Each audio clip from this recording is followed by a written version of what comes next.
하나님의 말씀은 누가복음 7장 11절에서 17절 말씀입니다. 신약성경 101페이지 누가복음 7장 11절에서 17절 말씀 제가 읽겠습니다. 그 후에 예수께서 나인이란 성으로 가실새 제자와 많은 무리가 동행하더니 성문에 가까이 이르실 때에 사람들이 한 죽은 자를 메고 나오니 이는 한 어머니의 독자요 그의 어머니는 과부라.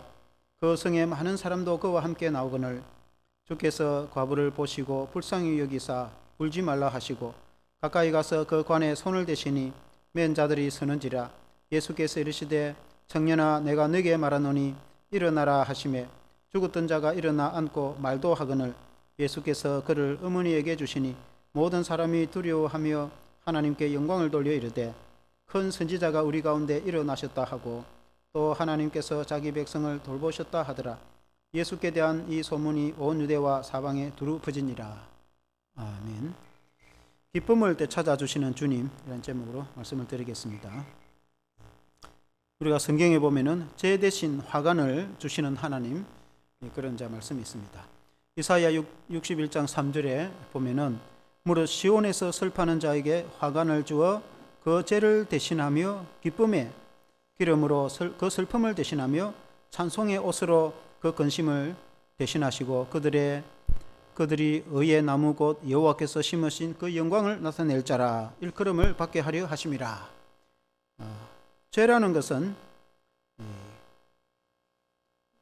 불태우고 남은 것을 죄라고 하는데 그 먼지와 죄를 뒤집었을 때에 이스라엘 백성들이 슬픔을 표시할 때에 먼지와 땅에 티끌을 뒤집어 쓴다든지 죄를 흩날려서 뒤집어 쓰고 머리에 뒤집어 씁니다. 그게 굉장한 슬픔을 표현하는 것이죠. 그러나 이제 화관을 쓴다는 것은 꽃으로 만든 관을 머리에 쓴다는 것은 기쁨과 영광과 은혜로 충만해지는 것을 표현합니다. 이스라엘 백성들이 죄를 뒤집어 쓰고 그렇게 슬픔 가운데 있는 백성들을 우리 하나님이 기쁨의 관을 화관을 씌워 주신다. 우리 하나님이 그런 하나님이시다. 이제 그런 말씀이죠. 오늘 이제 이 성경에 보면은 한 과부의 아들, 나인성의 과부의 아들을 나인성의 그 혼자 사는 과부가 그것도 독자 한 아들이 있었는데 그가 죽었는데 주님이 그 아들을 살리셔서 그 가정에 큰 은혜와 위로를 베풀어 주시는데 기쁨을 되찾아 주시는 그 주님의 은혜를 오늘 우리가 말씀을 통해서 누리기를 원합니다. 첫째는 마음이 상한 자를 위로하시는 주님이십니다. 예수님이 초기에 가버나움에서 사역을 잘 했습니다. 그 가버나움은 그 갈릴리 북쪽에 있는 도시죠. 그리고는 이제 가버나움을 중심으로 그 인근에 갈릴리 지역을 주님이 두루다니면서 사역하시는데 그 오늘 나오는 이 나인성은 그 북의 가버나움에서 갈릴리 남서쪽으로 40km 정도 떨어진 지역인데 나사렛, 예수님의 고향 나사렛에서 조금 아래쪽으로 내려가면 있는 동네입니다. 이 지역에 나인성이 있었는데 나인성에 예수님이 갔을 때의 일입니다. 나인이라는 뜻은 히브리어 나힘에서 유래된 말인데 그 뜻이 기쁨과 즐거움이라는 뜻입니다. 그 기쁨의 성, 즐거움이 있는 그 성에 큰 슬픔이 찾아왔습니다. 그 이유는 한 과부에게 독자가 있었는데 하나밖에 없는 아들이 죽어서 장례를 치르는 것입니다. 예수님이 성문 가까이 갔을 때 이미 그들이 그 죽은 시체를 담은 관을 메고 장례 행렬이 성 밖으로 나와서 그 성문 앞에서 광장에서 예수님을 만난 것입니다. 예수님이 그 죽은 아들을 장례를 치르는 현장에서 그 아들을 살려주신 그 내용이 오늘 성경 말씀인 것이죠. 누가복음 7장 12절 오늘 말씀에 보면은 성문에 가까이 이르실 때에 사람들이 한 죽은 자를 메고 나오니 이는 한 어머니의 독자요 그의 어머니는 과부라. 그 성에 많은 사람도 그와 함께 나오거늘 그렇게 말했습니다. 그때 당시에 이제 과부는 굉장히 약한 부류의 사람을 표현합니다. 우리가 구약이나 신약의 성경에 보면은 늘 고아와 과부라 이렇게 표현합니다. 그것은 가장 약자를 대표할 때에 고아와 과부라 이렇게 이제 표현을 합니다. 오늘 시대처럼 여자가 그렇게 일을 다닐 수 있는, 직장을 다닐 수 있는 그런 시대적 여건이 아닙니다. 그때 고대 사회만 해도 이 여자는 숫자에도 포함되지 않는 그런 시대였어. 직장이 있을 리가 만무합니다. 그래서 남편이 없는 가부는 혼자 사는 게 쉽지가 않습니다. 그리고 자녀를 키운다는 것이 얼마나 어려운지 모릅니다. 그래서 가부라는 것은 가장 약한 자의 고아와 같이 국가가 돌봐야 될 그런 약자를 표현할 때 그렇게 가부라 이렇게 표현합니다. 남편이 없이 혼자 사는 그 가부의 그 고통은 이루 말할 수가 없는 것이죠. 그에게 유일한 아들이 하나 있었는데 이 아들이 그에게는 가장 희망이었고 행복이었고 모든 것이 아들에게 달려 있습니다. 이 아들 하나 보고 평생을 살았습니다. 이 아들이 자라서 건강하게 자라 그리고 행복하게 사는 것이 그 어머니에 있어서는 가장 행복입니다. 그런데 이 아들이 청년이 되어서 꽃다운 청년이 되어서 제대로 꽃을 피워보지도 못하고 죽은 것입니다. 하나밖에 없는 아들 그 독자를 키우며 그 독자가 그의 어머니에 있어서는 가장 희망이요 그 아들의 그 잘 되는 것이 가장 행복인데 그 하나밖에 없는 아들이 그것도 젊은 청년기에 죽었다는 것입니다. 나이가 많이 장성을 누리고 또 인생을 다 누릴 것을 누리고 죽은 것도 아니라 이제 꽃을 한번 피워보려고 하는 청년기에 죽었으니 그 어머니의 슬픔은 이루 말할 수가 없는 것입니다. 그 슬픔을 다 표현할 수 없는 것입니다. 여러분 홀로 사는 그 여인의 아픈 마음을 여러분 누가 알겠습니까? 그게 아들이 죽은 그 어머니의 마음을 여러분 아무도 이해할 수 없습니다. 옛날에 어느 청년이 죽었는데 교통사고로 죽었는지 그 어머니가 너무 슬퍼했어요. 어느 누가 가서 위로해도 아무도 위로하지 못했는데 한 어머니가 찾아가서 위로를 했는데 그 어머니도 불과 몇 년 전에 그 아들을 먼저 세상을 보내어서 그 같은 일을 겪은 그 어머니가 찾아가서 위로를 하니까 위로가 되더라. 그런 동병상련이라는 그런 말을 제가 들은 적이 있습니다. 누가 이 여인의 그 슬픔을 위로를 하겠습니까? 그 청년기에 죽은 독자 그 아들이 죽어 장례를 치르는데 성문 밖으로 나왔다. 그런데 유대인의 장례에는 항상 피리를 불고 곡을 합니다. 우리나라에 옛날 장례 치를 때 아이고 아이고 그렇게 곡을 하듯이 그런데 유대인들은 돈을 주고 피리를 불고 곡을 하는 사람을 삽니다. 항상 가난한 사람도 그렇게 한다는 거예요. 그러니까 피리 부는 사람이 한 두 사람 정도는 있다는 겁니다.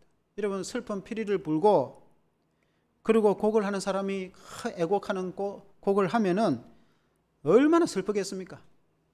그리고 이 동네에 이 청년이 죽었다는 것을 알고 동네 사람들이 다 몰려와서 성 밖으로 왔는데 그 슬픔에 그건 이루 말할 수가 없는 것이죠. 그때의 성문 밖의 광장에서 예수님이 그들의 행렬을 맞닥뜨렸다 그 말입니다. 그때 예수님이 그 음구를 막아 서시고 말씀하셨습니다. 울지 마라. 울지 마라는 것입니다. 우리 주님이 울지 마라 그렇게 말씀하실 때는 주님은 그들을 위로해 주실 수 있는 분이십니다. 사람은 그냥 울지 마라, 너무 슬퍼하지 마라 그렇게 말로 위로해 줄 수 있으나 그러나 우리 주님은 능력으로 그들을 위로해 줄 수 있는 분이십니다. 주님이 위로할 때는 충분히 위로가 됩니다. 누가복음 7장 13절에 보면은 주께서 과부를 보시고 불쌍히 여기사 울지 말라 하시고 그 과부를 보고 주님이 불쌍히 여겼다는 거예요.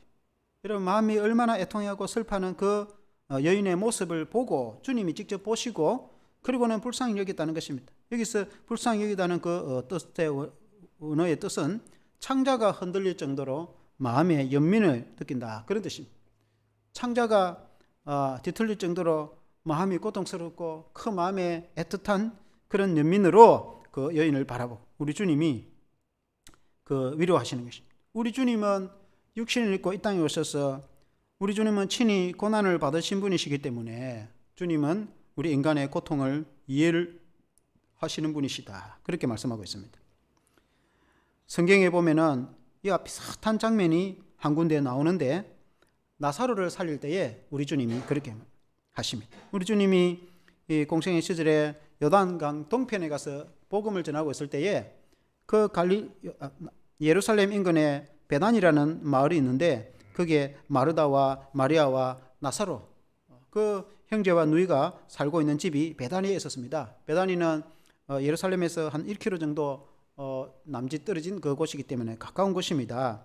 그래서 예수님이 공생의 시절에 예루살렘에 일이 있어 왔을 때 오고 갈 때에 가끔 이 마르다의 이 나사로의 집에 가서 머물고 식사도 하고 그리고 아마 주무시기도 한 것 같습니다. 그런데 요단 동편에 복음을 전하고 있을 때에 나사로가 병들어 죽어가고 있으니까 와달라고 요청을 받았습니다. 예수님이 오는 중이 좀 길이 많이 늦었습니다. 그리고 오니 이미 나사로가 죽었던 것입니다. 그래서 온 동네 사람들이 울고 마리아 마르다도 울고 슬픔이 가득 찼습니다. 예수님이 그 베다니 현장에 갔을 때에 요한복음 11장 33절에 예수께서 그가 우는 것과 또 함께 온 유대인들이 우는 것을 보시고 심령에 비통히 여기시고 불쌍히 여기사, 예수님이 마리아와 마르다가 우는 것을 보고 동네 사람들이 나사로가 죽었다는 것을 보고 동네 사람들이 우는 것을 보고 마음에 비통이 여기고 마음에 슬픔이, 그들의 마음을 주님이 그 아파하는 애통해하는 마음을 주님이 그들을 아셨다 하는 것입니다. 우리 주님이 육신을 입고 이 땅에 오셔서 십자가를 지시고 고통과 고난을 받으셔서 우리의 죄를 용서해 주시고 우리를 구원해 주셨는데, 우리 주님은 이 땅에 오셔서 인간이 받아야 될 고난을 다 받으셨습니다.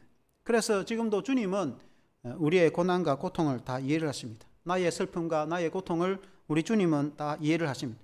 사람은 내 마음을 다 이해해 주지 못하더라도 우리 예수님은 우리의 마음의 고통을 다 이해를 하십니다.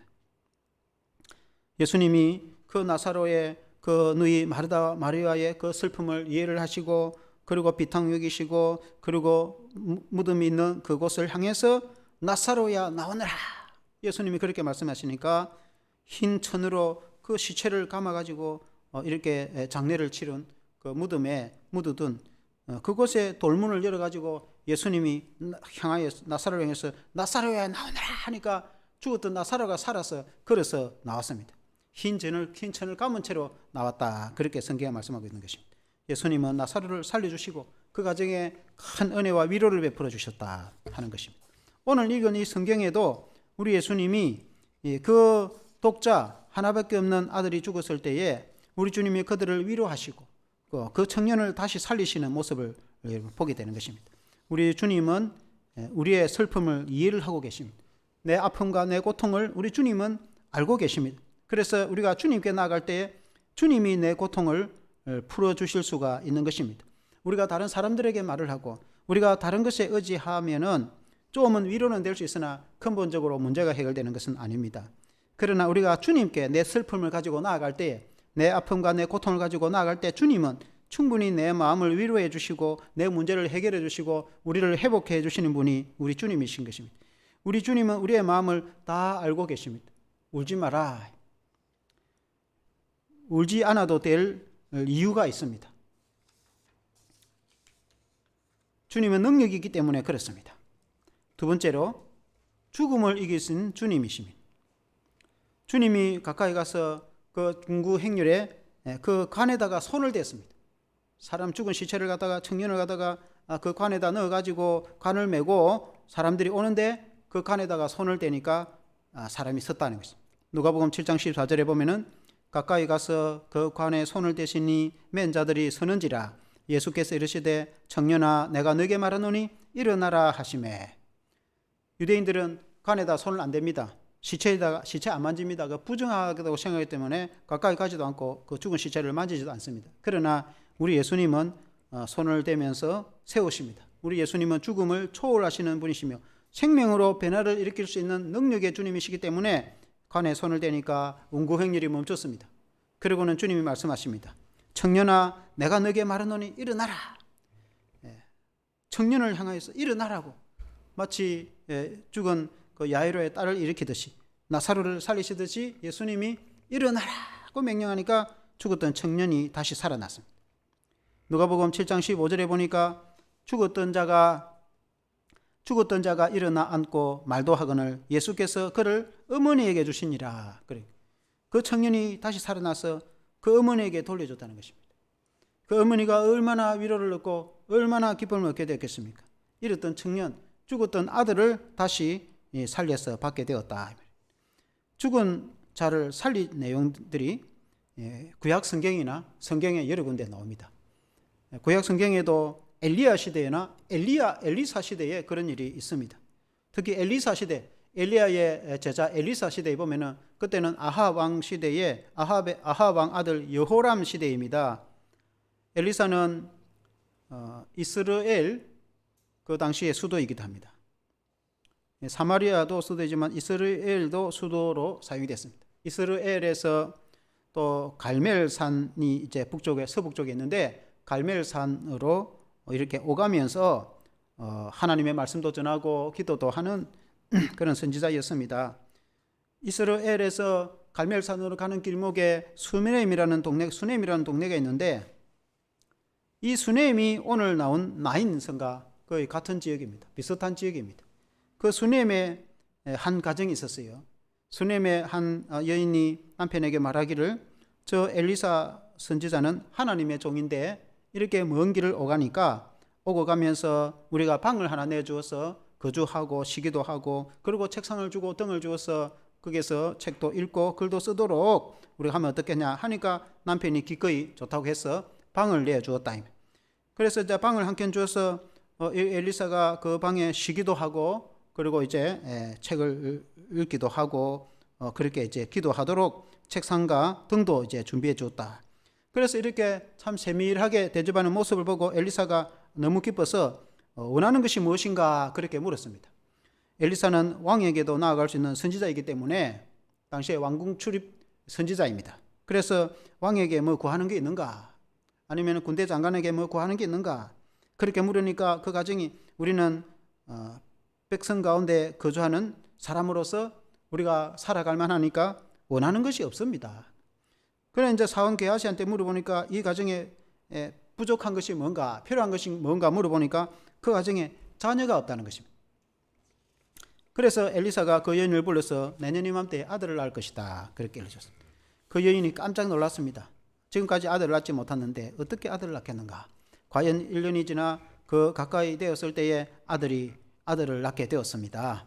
그리고는 그 아들이 자라서 이제 들판에 곡식을 벨 때에 들판에 걸어 다닐 정도 어린 이제 아이가 되었습니다. 아장아장 걸어 다니는 정도, 어느 정도 걸어 다니는 정도 되었을 때에 아마 열사병으로 갑자기 햇빛이 뜨거워지고 아이고 머리야 하며 쓰러졌는데 죽은 것입니다.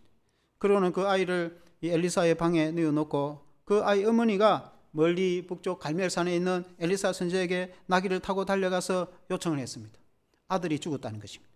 그래서 엘리사가 달려보니 과연 그 아들이 죽었는데 엘리사가 그를 향해서 기도하기를 그 얼굴에 맞대고 그 코를 맞대고 간절히 하나님께 기도를 했습니다. 그리고 집을 거닐다가 또 그렇게 얼굴과 코를 맞대고 간절히 하나님께 기도하니까 그 혼이 돌아와서 7번째 치기를 하고 그 아이가 다시 살아났다. 그러고는 그 어머니에게 돌려줬습니다. 그 어머니가 얼마나 위로를 얻었겠습니까? 아들을 낳지 못한 그 가정에 하나님께서 아들을 주시고 그런데 그 하나밖에 없는 독자 아들이 죽었는데 다시 살아났으니까 얼마나 기쁘겠는가. 엘리사가 그 죽은 아들을 살려줬다. 이런 말씀이 성경에 나오는데 그 구약의 엘리사나 그 선지자는 메시아가 오시면은 이런 죽은 자가 다시 살아나며 안전병이가 일으킴을 받게 될 것이고 눈먼 자가 보게 될 것이라고 성경에 말씀을 하고 있는 것입니다. 메시아가 올 것을 다 예언하고 예표하고 있는 것입니다. 엘리야나 엘리사의 그 모든 사역들이 메시아가 오면은 온전히 이루어질 것이라고 예표하고 있는데 과연 예수님이 오셔서 그 죽은 나인성 가부의 아들을 다시 살리는 모습을 마치 엘리사처럼 우리 예수님이 그 독자 청년을 살리는 모습을 보게 되지는 것입니다.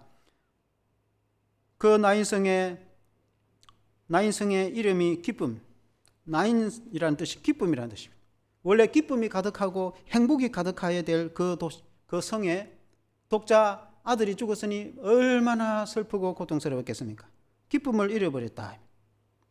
구약에 보면은 아까 이사야 61장 읽은 그 말씀처럼 그 말씀의 원래 뜻은 제 대신 화관이라는 그 말씀은 구약의 이스라엘 백성들이 하나님의 말씀을 잘 지키지 않고 하나님 말씀을 잘 듣지 않고 범죄하고 심지어 우상숭배도 하고 그렇게 해서 바벨론 포로로 끌려가게 되어서 70년간이나 포로 생활을 하게 되지만 그러나 하나님께서 이스라엘을 근고하셔서 그들이 포로에서 돌아와서 영광이 회복되게 될 것이다는 말씀을 전하면서 그 이사야 61장 말씀을 전한 것입니다.